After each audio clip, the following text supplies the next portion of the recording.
Today I'll be talking about the use of biomaterials in plastic surgery. This is the outline that I'll be using today.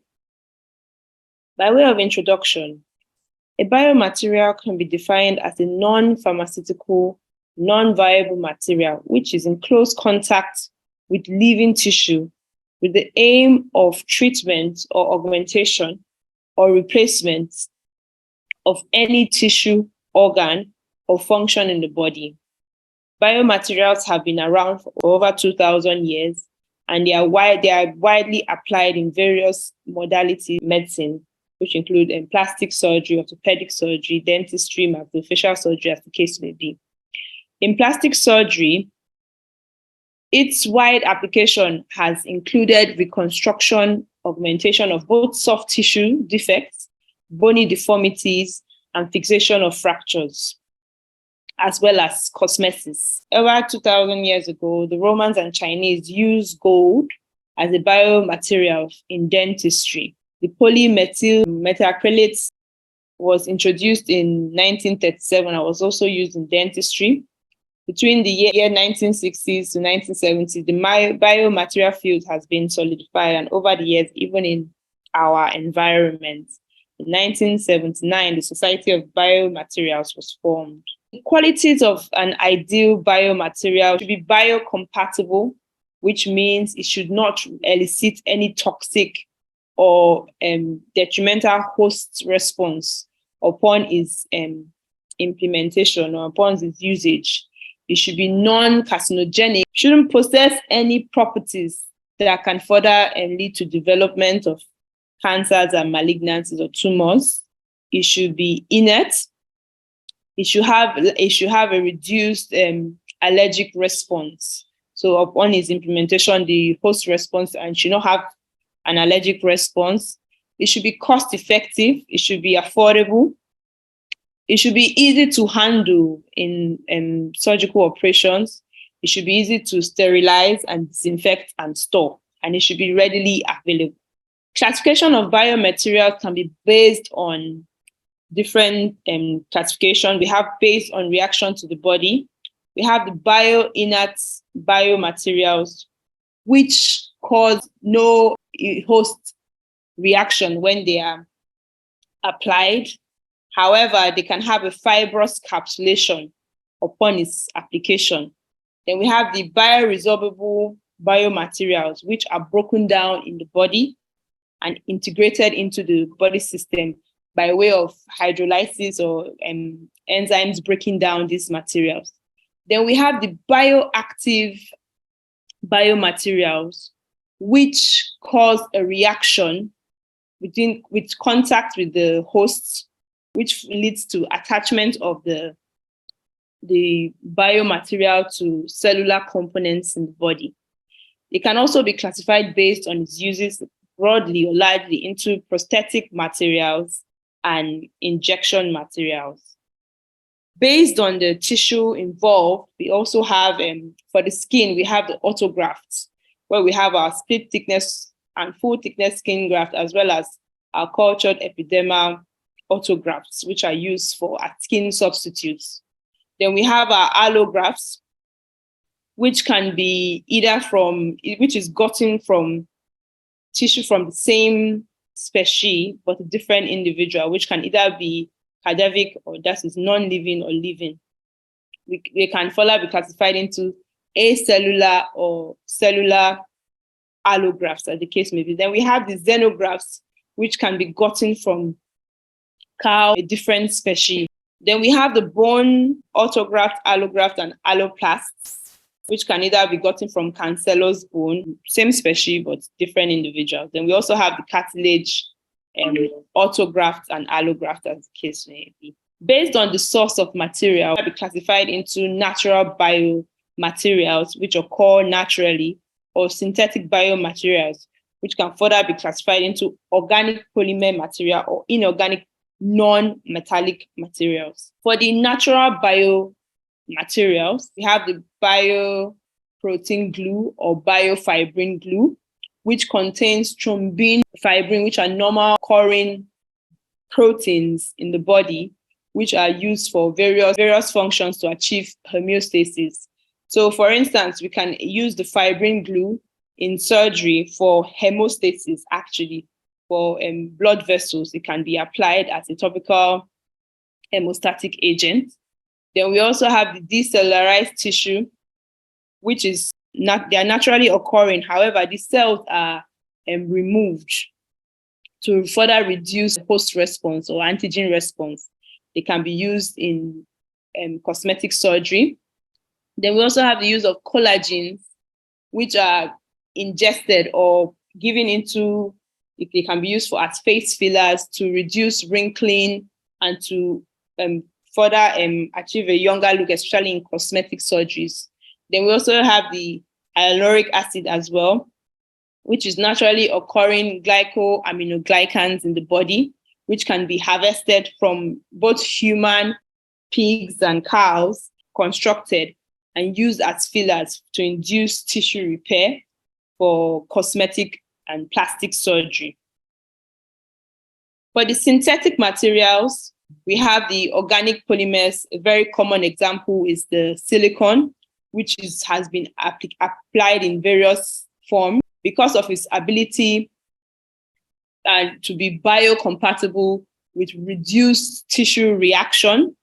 It is used to make catheters, which are commonly used in our environment, especially for patients for catheterization, for urethral catheterization, because it doesn't evoke any tissue reaction or inflammatory response. It can also be used for shunts, and then it can be used also in plastic surgery for craniofacial surgeries.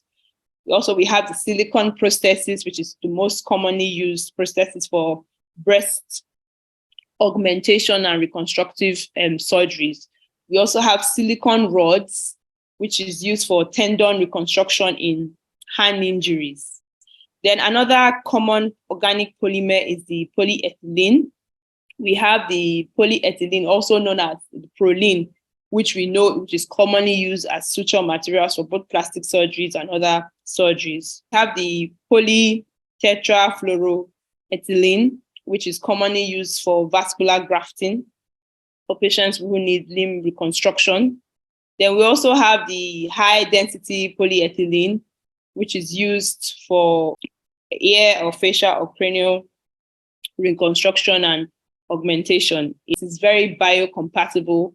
It doesn't cause as a significant tissue reaction, so it can be molded and used for intricate surgeries. For inorganic non-metallic materials, we have them grossly. We have the ceramic materials, which include the bioactive glass, which are once imputed known to cause proliferation of osteoblasts, which leads to production of intracellular matrix and bone cells, which can be used for both orthopedic and plastic surgeries. We also have the hydroxyl apatite, used commonly in dental surgeries. Then we have the tricalcium phosphate. Usually when put in water, it becomes solidified, so it can be molded and used for chest wall defects and cavernous defects. So it's commonly used for bony reconstructions. Then metals also are commonly used biomaterials, usually because of their high strength. However, it should be noted that they do elicit post-response, and they are very expensive, and they can be sometimes not readily available. They are majorly alloys. That means there's a combination of more than one metal in a single instrument. The common ones commonly used, we have the stainless steel, which is made of iron and chromium. It is used widely in orthopedic and plastic surgeries. We also have titanium.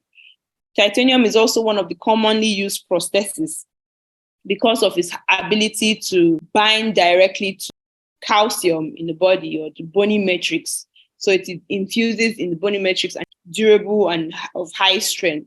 So it is difficult to disrupt the metals. So titanium is another commonly used one. Gold is also used with cobalt, although they don't have as high strength as compared to titanium or stainless steel, commonly used in facial dental maxillofacial surgeries, as well as orthopedic surgeries and plastic surgeries. The mechanism of action of biomaterials, usually they contain both chemical and physical properties that cause and control certain tissue interactions and formations. They can cause proliferation of cells and proliferation of the extracellular matrix by these cell-to-cell interactions or cell-to-extracellular matrix interactions, which leads to integration of tissue and improved vascularization. Ideally, ultimately, the ideal biomaterial should be degraded and replaced with normal tissue, thereby achieving the desired function of the material without leaving back any tissue reaction, without causing harmful reactions as a result of its implementation. Uses of biomaterials. Biomaterials have been around for a long time and they have broad uses. It can be diagnostics, as I mentioned earlier, for catheters, drains, and shunts. We can use biomaterials such as silicone-coated materials as catheters and drains for both diagnostic and therapeutic use. We can use it for replacement of diseased or damaged tissue. For instance, for patients with breast cancer, following mastectomy, there may be reconstruction of the breast tissue with prosthesis. Also, we use them to aid healing of wounds, as seen with Prolene sutures, which are commonly used in surgery. Also, as tissue expanders and meshes, especially for patients with abdominal wall reconstruction, patients that have had hernias. We have Prolene meshes and then also tissue expanders to further aid closure of chronic wounds or large defects. Then also for patients with stabilization of fractures such as hand fractures or limb fractures or rib fractures or long bone fractures or facial fractures, we can use biomaterials as a way of stabilizing in order to aid healing. Like we use K-wire for our hand surgeries in plastics. Then also for reconstruction, especially for maxillofacial reconstructions, we have for ear rhinoplasties where we can use injectable materials as well. And then we have augmentation, especially for cosmesis, for patients that will need augmentation, be it breast augmentation or facial augmentation, rhinoplasties, ear reconstruction, as the case may be. Like I mentioned earlier, biomaterials, based on its use broadly, can be categorized as prosthetic materials and injectable materials. The prosthetic materials play an important role in plastic surgery because they fill parts of the body that have been damaged or diseased. So they make up for the lack of that human pursuit of beauty. So it further helps integrate patients back into the environment, patients that may have lost a part of their body or tissue as a result of either diseased or damage or trauma. So choosing a suitable prosthesis is particularly important, especially in plastic or cosmetic surgery. Silicone being one of the most commonly used, as mentioned, for breast surgeries, rhinoplasties, as well as tissue expanders. We also have the ceramic and metallic implant, production of bone matrix, and also for maxillofacial reconstruction. The injectable materials I've previously mentioned, some of them include the fibrin glue, collagen, which help with especially for patients that want augmentation of the face, either with fillers or reduction of wrinkling of wrinkled areas of the face. We also have autologous fat transfer, which is now a very common practice procedure, which is done for contouring of the buttocks, of the breasts, some congenital defects, and then patients who have undergone trauma and need reconstruction. Complications of biomaterials will usually occur as a result of the host's response to introduction of these biomaterials into the body. They include thrombosis, which may occur as a result of direct damage to the vessels. They may be propagated to form thrombosis, and patients may have thrombosis. There can also be hemolysis, inflammation as a result of release of some of these materials and as a result of antigen release into the circulation. Patients may develop issues of inflammation. Plants and prosthesis too are also known to be a good medium for bacterial growth and microorganism growth, which can further be disseminated into the systemic circulation. Silicones or carcinogenic properties as long term of hypersensitivity to these biomaterials, as well as other systemic effects such as sepsis, shock, anaphylactic shock. Local experiences. Currently, there's a biomaterial research group in the University of Nsukka, which specializes in broadening and enlightening public and the hospitals and the institutions more funding and research for availability of biomaterials in surgical practice. There's also a lack of funding from the government and procurement and research, simply because materials are not locally developed or designed here. So as a result of importation and different economic issues facing the country, there's lack of this availability of biomaterials. However, even with that, there has been a good use of implants and prosthesis in our local environments, especially more in hand surgeries and prosthetic surgeries, maybe for orthopedic surgeries and then for orthopedic management of long bone fractures. Most patients, I mentioned, cannot afford these biomaterials simply because of all the challenges, the fact that they have to be imported and the fact that they are not readily available. Even for them to come, you have to wait. It has to be maybe flown in from a different state. So those little bottlenecks or problems are part of the experiences concerning biomaterials in surgery, in plastic surgery as well. Then, like I said, we have lack of biomedical experts. So we have lack of development and designs of these biomaterials locally. So most of them are imported, further worsening the affordability and then the reduction in use. For the current and future trends, there's the use of 3D manufacturing technology.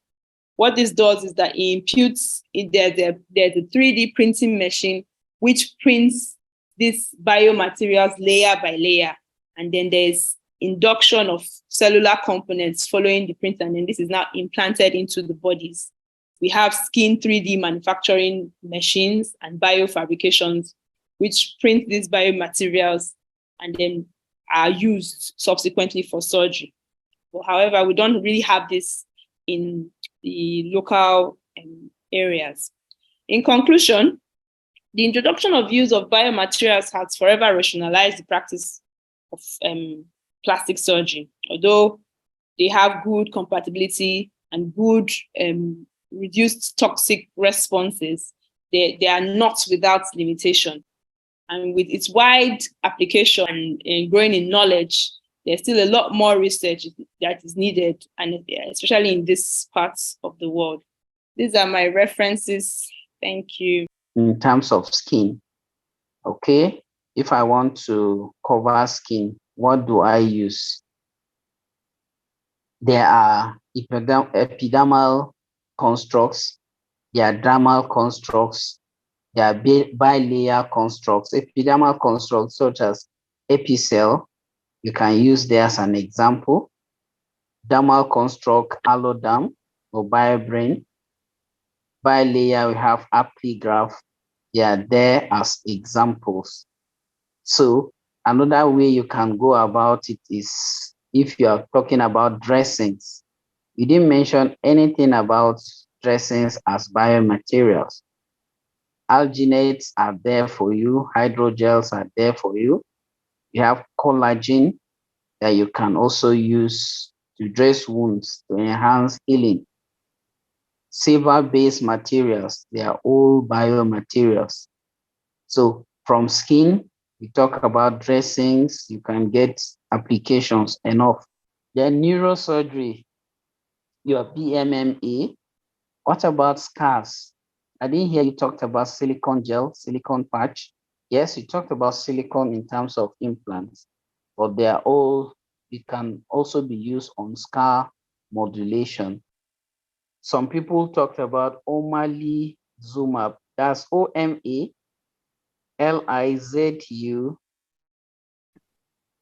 It is said to block the release of IgE, that is immunoglobulin E, which reduces the allergic reactions that the patient will have.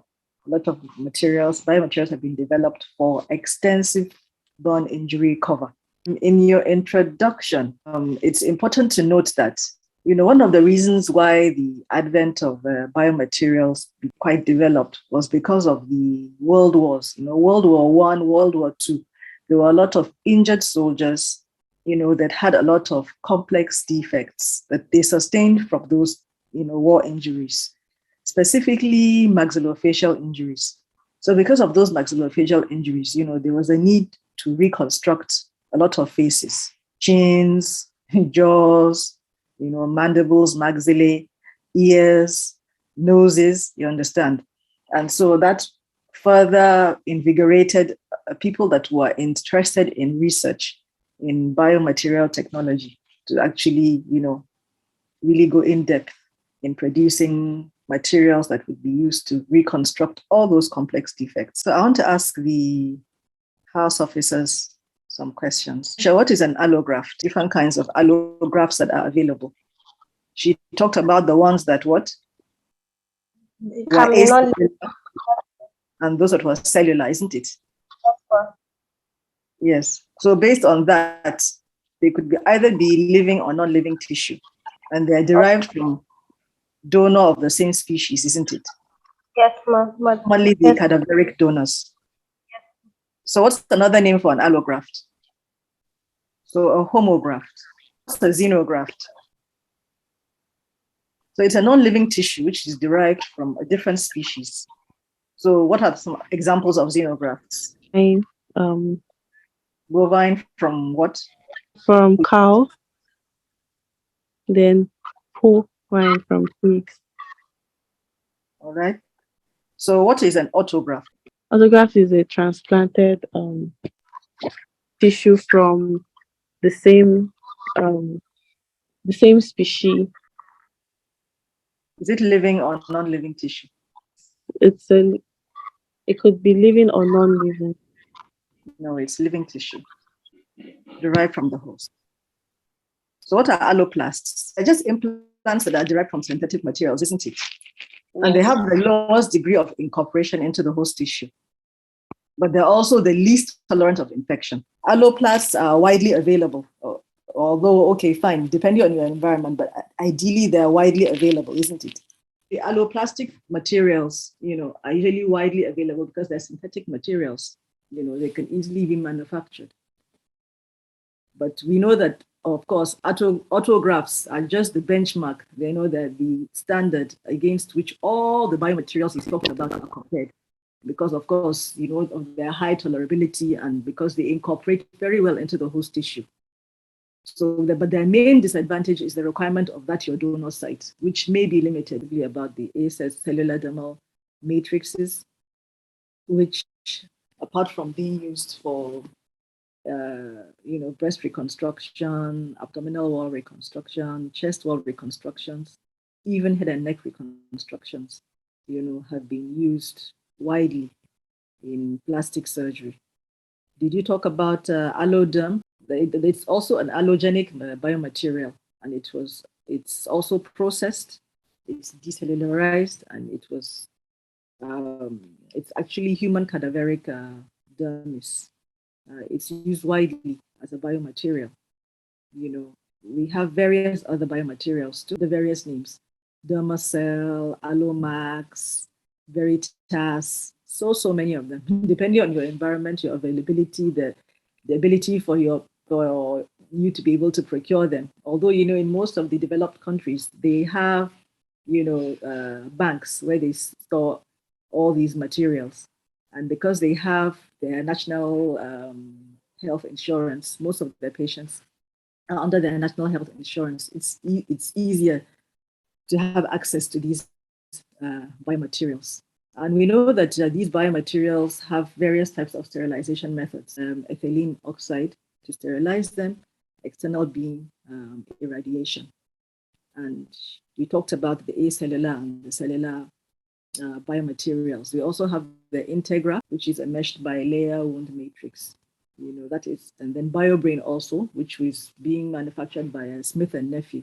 And BioBrain is just, pig collagen, which was embedded in nylon mesh with this semi-permeable silicone outer layer.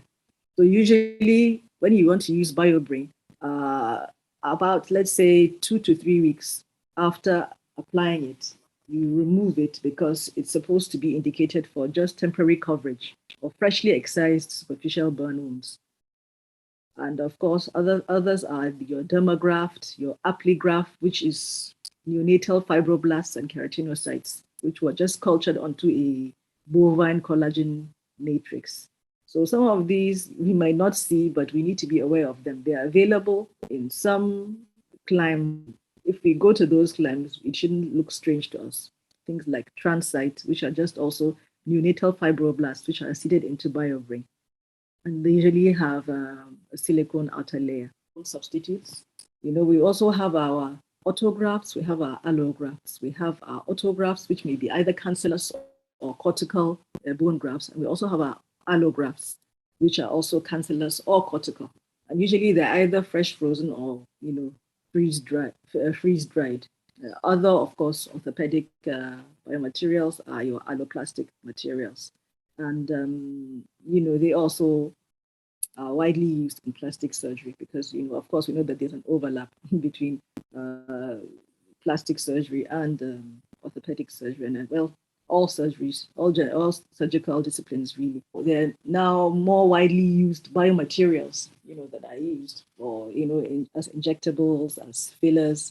And so it would not be nice for you not to mention your platelet-rich plasma, your hyaluronic acid, your hyaluronic acid derivatives. Asked about some of the contraindications to using silicone, apart from allergies, isn't it? Or hypersensitivity to silicone. Is that what she asked? Yes. Yes. So we know that if you have any active infection in your body, would you use a biomaterial? No, no. So that's also one contraindication. If, let's say, you had a patient that had a history of an existing cancer, or maybe you clocked the patient, and the patient had a history of maybe family history of breast cancer, or she had some risk factors for developing breast cancer, would you use, that, bearing in mind that silicone has had so many controversies? Would you use that? For reconstruction of the breast after prophylactic mastectomy. For silicone specifically, I'm talking about for specifically. Okay. No, I'll use specifically for silicone. Okay, no, I won't use silicone, seeing that it has history of carcinogen and yes, or maybe like a family history of, let's say, of an autoimmune disorder. You know that silicone implants have been associated with autoimmune conditions, isn't it? In fact, they've even been associated with some conditions termed as silicone implant incompatibility syndrome or silicone reactive disorder. And they have varying symptomatologies, varying signs. So which can even confuse you as as a medical practitioner, ranging from anemia, blood clots, memory issues, brain fog, chest pain, fever, joint pains, all sorts of issues. So, that's why you need to clock your patient thoroughly before deciding on what kind of biomaterial to use. In fact, even some saline implants have been associated with some of these conditions. And then we also know that breast implants have also been with silicone, also saline implants have been associated with this lymphoma, this anaplastic large cell lymphoma, isn't it? When you look at the literature. So these are some of the contraindications to using silicone. We also asked for contraindications to using collagen. Is that so, Doctor? So, some of these biomaterials can sometimes need to be, mixed, in the syringe with lidocaine. So if you know that your patient has some allergic reaction to lidocaine, would you want to use such? You wouldn't, isn't it? Yes. So therein lies the need for you to really clock your patient before you use any of these biomaterial agents. And of course, unrealistic expectations. If you've clocked your patient and the patient probably says, oh, she expects that, she's going to look, so she has this grandiose outlook on how she's going to look. Maybe she expects to look like some very famous actress. Perfectly the way that actress looks, but you know that she might not look so, even if you use that biomaterial on her. Would you use it on her or him? No, ma. You wouldn't. So that is also another contraindication. So there are various contraindications, of course, depending on the indication for what you're going to use that biomaterial, for specifically. So there are also always general and also specific indications. So you bear that in mind when you are clocking your patient, when you're investigating your patient. There should have been like a slide on some of the problems associated with biomaterials, which, yes, I think is quite important. You mentioned that the ideal properties for biomaterials, but we also know that there can be various biologic reactions to any kind of foreign body, isn't it? So he mentioned things like extrusion, which is like a rejection reaction, isn't it? Fibrous encapsulation of the biomaterial. The biomaterial can be resorbed into the body, and then the effect that you're looking for might not actually be there after a few weeks or after a few months of using that biomaterial agent. And it can also be incorporated into the body. Then the issue of the referencing, yes, please, you should learn how to do your Vancouver referencing, it's either you use your Harvard referencing style or you use your Vancouver referencing style. Whenever you're preparing your slides, whenever you have your slide on your referencing system, it should be standard according to any international standard referencing, so that you know that you're representing us on an international level as well. So I think much has been said. I think the time is well spent.